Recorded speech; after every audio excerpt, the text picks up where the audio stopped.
અમદાવાદ શહેરના નરોડા વિસ્તારમાં આવેલી સેન્ટ મેરી સ્કૂલ પાસે આવેલ સિદ્ધિ વિનાયક રેસિડેન્શિયલ એપાર્ટમેન્ટમાં મોડી રાત્રે ફાયરિંગની ઘટના બની। મળતી માહિતી પ્રમાણે રેસિડેન્શિયલ એપાર્ટમેન્ટના વોચમેન સાથે અંગત અદાવતના કારણે ગજેન્દ્રસિંહ નામના શખ્સે 5 રાઉન્ડ ફાયરિંગ કર્યું હતું, જે બાદ એપાર્ટમેન્ટના રહીશો આવી પહોંચતા ગજેન્દ્રસિંહે તેમને પણ રિવોલ્વરથી ધમકાવવાની કોશિશ કરી ફાયરિંગ કર્યું હતું, જે બાદ ત્યાંથી તે ફરાર થઈ ગયો। घटना अंगे कृष्णनगर पोलीस स्टेशने जाण कराता पीआई सहित पोलीसनो काफलो स्थल पर पहुंची गयो हतो अने समग्र घटना अंगे तपास चाली रही छे।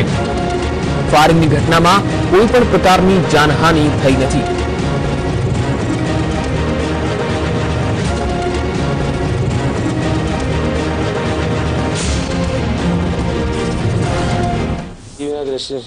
एक फायरिंग बनाव बने छे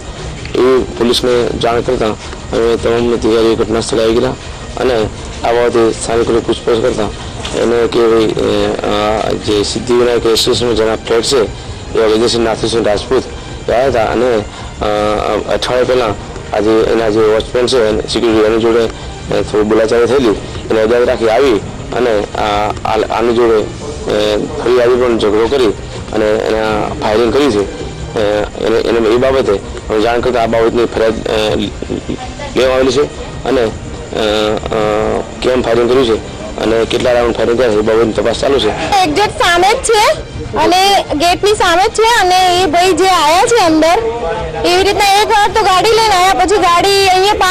પાર્ક કરી અને અંદરથી રિવોલ્વર લઈને પછી બહાર આયા અને બહાર આવીને પછી એમને સીધી ગોળી જ મારી છે। અને અગર વોચમેન ઊભા હોય ગેટમાં તો વોચમેનને વાગતી અને બીજા બધા બે માણસ બીજા હતા એમને